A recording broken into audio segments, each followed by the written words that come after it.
Hey, Stoney here with another game of Mechabellum, and in this game, we're going to showcase some improved wasp play into Fort AA. Let's go.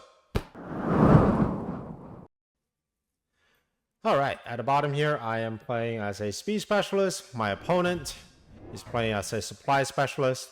His name translates roughly into lightning, ghost, water, love in the wild. It's kind of a name. All right. So we started with sledgies and hounds. Um, he also has sledgies with the marksman.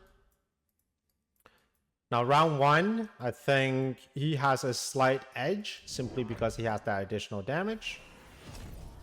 I took the Void Eye. I actually wanted to try it after the new patch because of the zero cost energy absorption. So essentially what it allows them to do is it allows them to tank a shot or a couple shots from these tanks. And that's usually a good thing. Still gets one-shotted by the marksman, but the few shots that it can tank from the sledgehammers and of course some of the damage contribution should warrant that free tank. I'm not going to use the Void Eye for really anything else aside from just a cheap and efficient tank in the early rounds. And for that purpose, I think they're pretty good. I don't know when Bearlike is going to revert that technology. I'm thinking soon, but for now I'm enjoying the freebie. I mean, aside from the ability to absorb HP from damage, the energy absorption also gives you 20% more HP. Alright, we got cards here, 3 improved cards. I think the best of them all is going to be improved wasps. Very expensive wasp, 300 cost, but that 60% increase in both damage and HP is just too freaking good. I mean, wasps themselves, they are already pretty scalable. So when you take something that gives you more HP and plus 10 range, allowing you to contest things like the Mustangs more comfortably, I mean, that's just a really good card. All right, my opponent decided to take the ability. This is kind of a weird timing for the Electromag. I mean, I don't have any tag. I think he just wants to disable the Void Eye. But there's really no need to disable the Void Eye. I mean, I don't see what the point is. And he's not really getting all of them. So that's kind of a questionable play. But my opponent is in the 2000 MMR range, so we don't question his decisions. We just assume there's a plan after that. Alright, the crawler flank did not work. So we have some very late crawlers coming in. On the front here, I think we're doing decent. Still got 2 marksmen left over. Few sledgies, but I think we're gonna get tower. Nice. Alright, we're gonna move around. Still got 2 Void Eyes. If we can land any shot onto the tanks, I think they are going to earn their pay. But I don't think we have enough power to kill everything here. No problem. Round 3. Phoenix is a good option. I don't have any damage dealers aside from these Void Eyes. And Melting Point is just too committal at this stage. He doesn't have any giants. He's not a giant spec. So taking Melting Point, unless you do taking it specifically to deal with the Sandworm, which he did pick. Alright, we're going to take Heal. And this has become my go-to first step for the Sledgehammers, especially if I don't have to worry about chaff clear. Healing Sledgehammers actually do a insane amount of tanking for units like the Hounds. Right now, the Healing Sledgehammer does not tank a shot from the marksman without a +1 on the armor.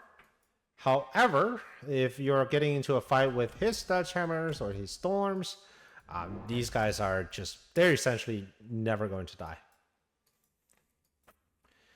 But into the Sandworm, though, that is a bit of a problem. Puts down a missile here to deal with the additional crawlers. Interesting. Also decided to flank me, but I got that side covered. What I don't have covered is this level 1 sandworm. Hopefully I can get to tower, we'll see. Maybe not. The level 2 marksman is just a little too good at picking up these sledges. Alright, so no tower for me.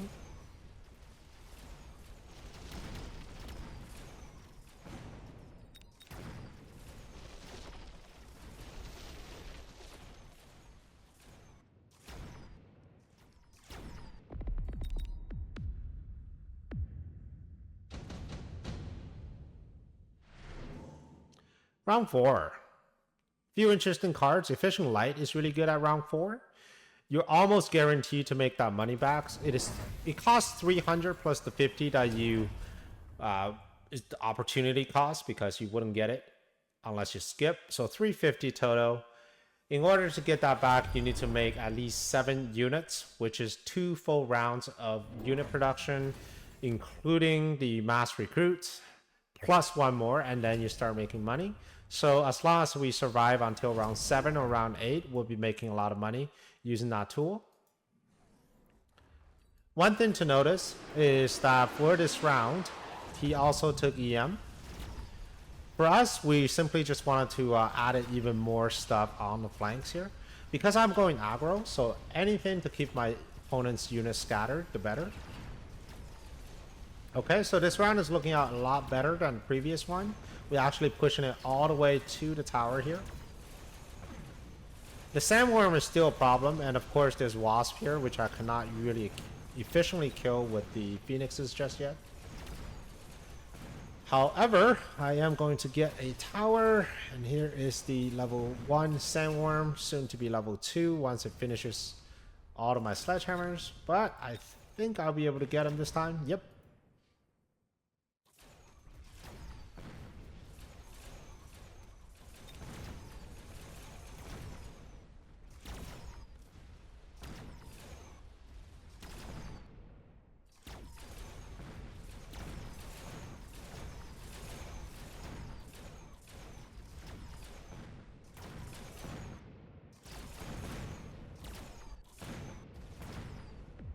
Very nice.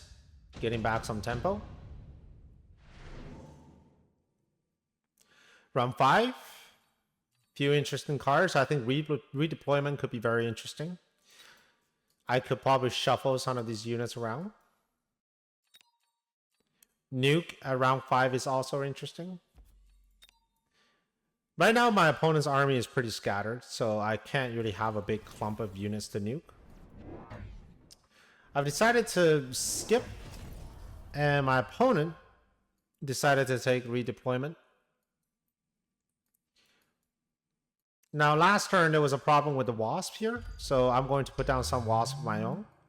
Wasp also serves a dual purpose of chaff, because he only has 3 marksmen here in the middle.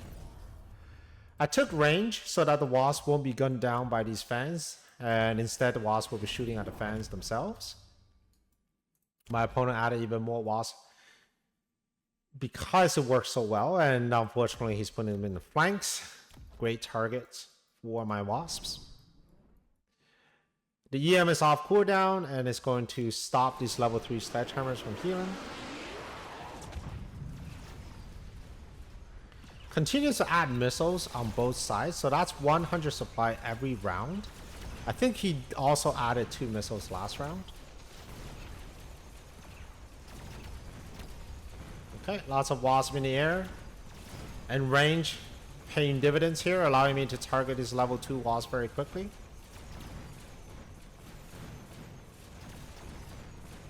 Alright, fighting on the other side as well. We got fangs coming down. And of course we have marksmen picking up wasp one by one. But this is looking good for me. Even if I don't win this round, I've got the shield bubble. I wasted 2 missiles. I got wasp here.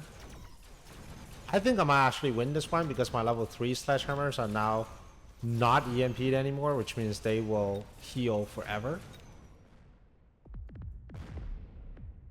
Nice.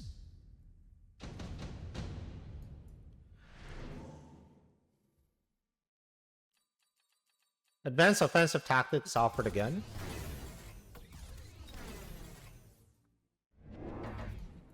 I think now the play is probably just to get more wasp, right? My chaff player is a little bit weak, which means the phoenixes themselves aren't really doing too much. The tanks themselves are not really chaff player. I mean, I guess they are, but they never took mech rage. They're more of just a tank role. So I wanted to take HE on the wasps, and eventually I might put down something like a rhino or even steel balls. We'll see. HE also ensures that I get to win fights against my opponent's wasps. Now keep in mind, I did pick the improved wasp, so they do have that plus 10 range. And also into Mustangs, HE is very good.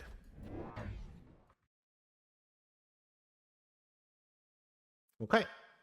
What does my opponent do? He took the range on his wasps in order to counteract mine, but he'll have to remember he did not take improved wasp, which means these guys will actually kill them very quickly. Alright, let's see how HE wasp do. Very good chapter. And also very good into my opponent's wasp here on both sides. You do sacrifice a little bit of damage, which means sandworm is going to be incredibly difficult to kill. However, once they go under, these wasps will start to do a lot of damage. Hopefully we can kill the sandworm during the debuff. Nice. I think they're... oh, it's just larva. Very good. Okay. Now my opponent really needs to think about what he can do to defend against these improved wasps. He could certainly go Mustangs, but with HE already, that's probably not the best way forward. Fortress though. So immediately I saw the fortress, was like, oh no, there's going to be 4 AA in the immediate turn. So I instant picked the Wraith and I gave them armor. Wraith with armor protects the wasp against two things. If my opponent decides to take Mustangs, they will get stuck on the Wraith. And if my opponent decides to take 4 AA, then again, Wraith. Pretty good.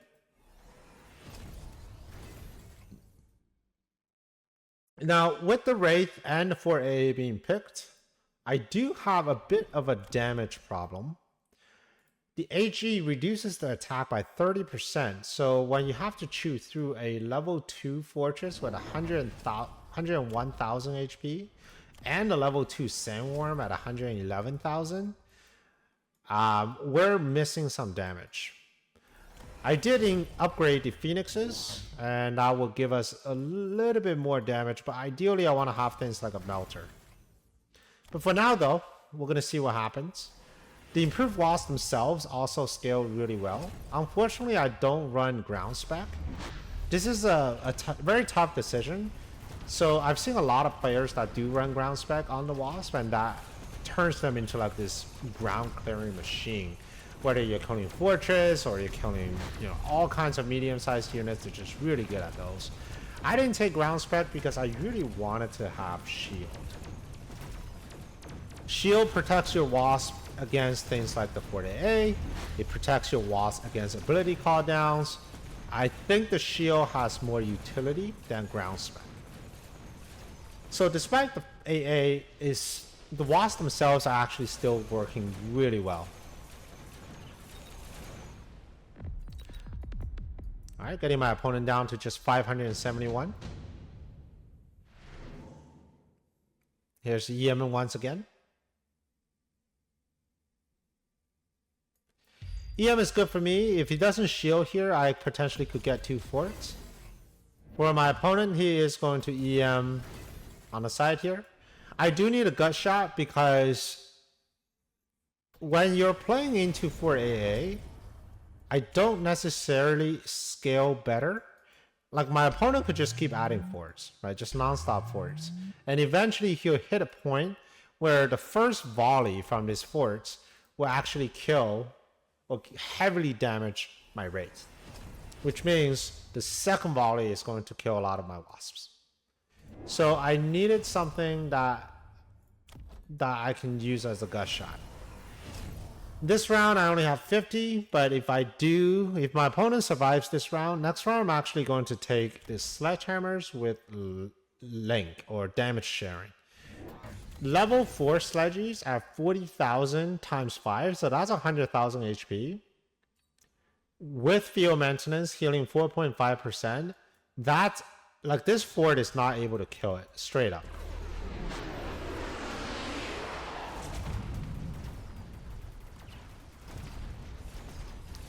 All right, we got Race coming in, Wasp not too far behind.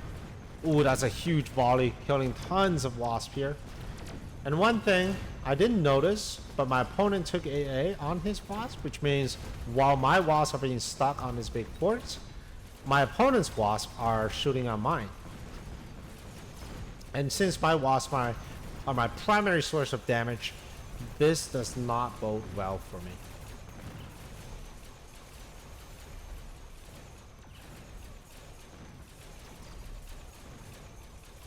Come on, sledges, you need to die so we can save the anti-missile.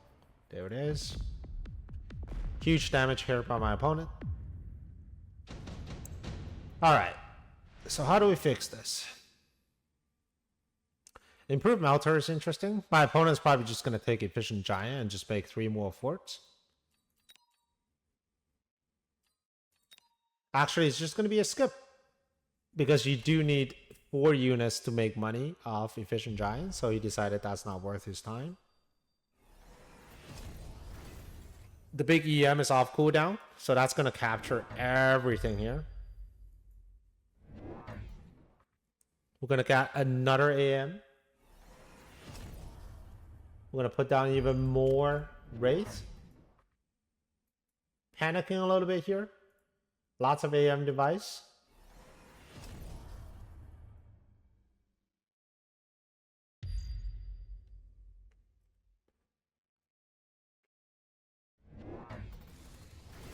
Forgot to take AA on the Wasps, which I think was a mistake.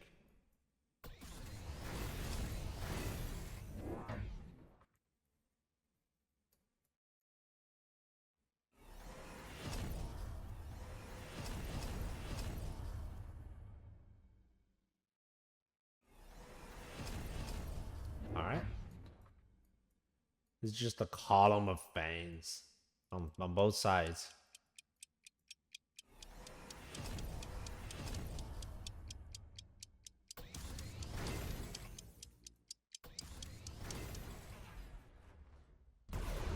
Okay, so this raid here, this is the decoy raid. His only job is to tank our first volley.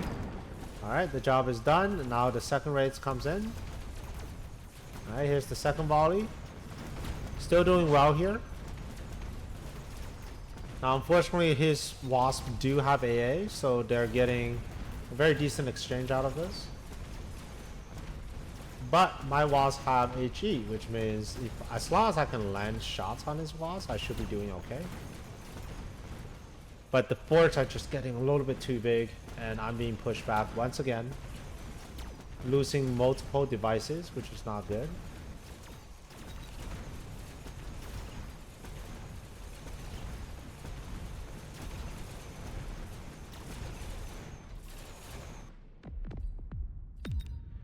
Alright, down to 298.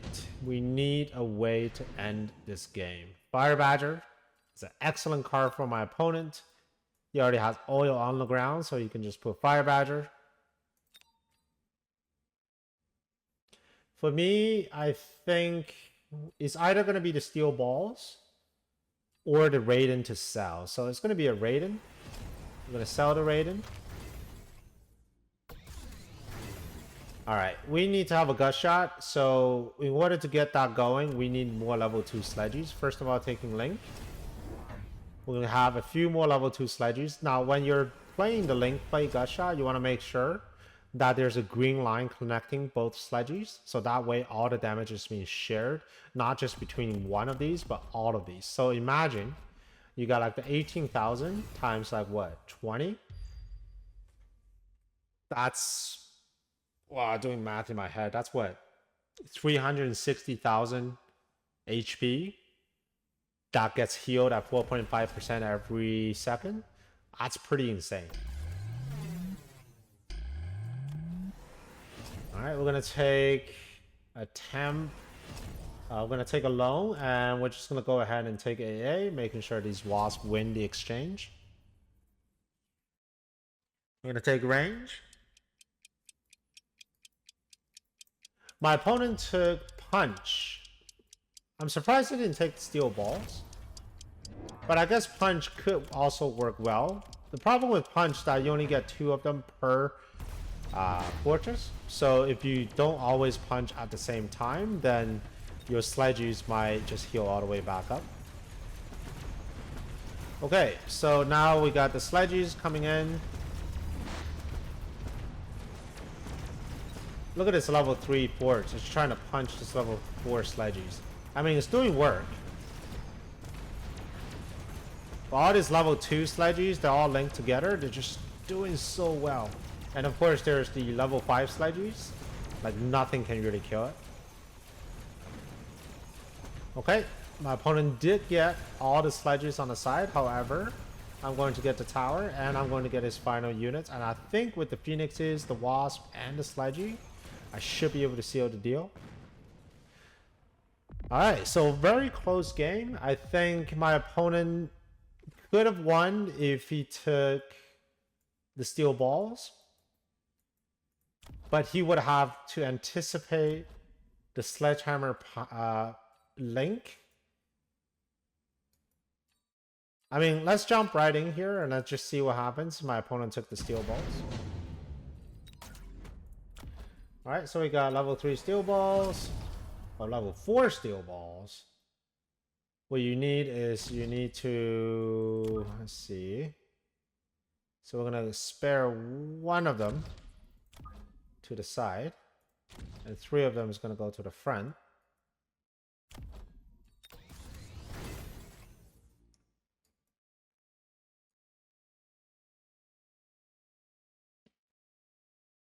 We do have a lot of these, okay. I'm gonna level up these wasps for sure. And we're probably just gonna add more forts. And a bit more crawlers. We're gonna put this guy over here, because I want to get away from this wraith. I'm gonna take the loan. I'm gonna get even more crawler.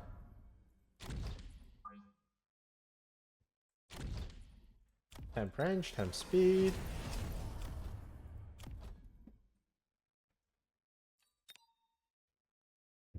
We'll probably just bomb these for now. And we're gonna bomb you. Alright, here's the link sledge.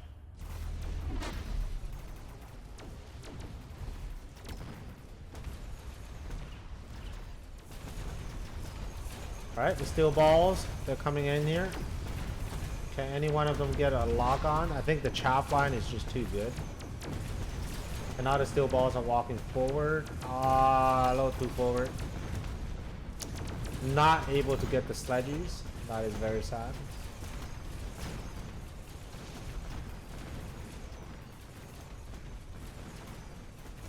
Yep. The wasp still coming in.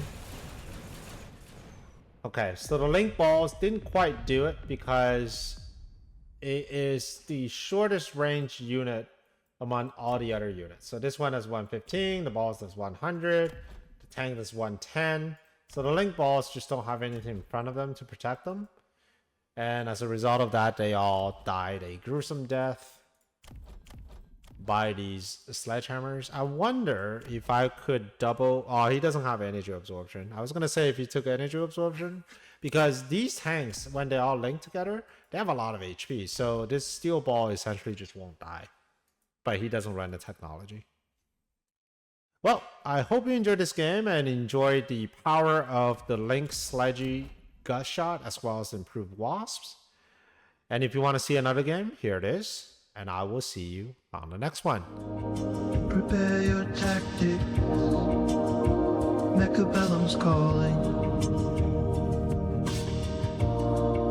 Deploy your fortress. The battlefield's alive with swarms.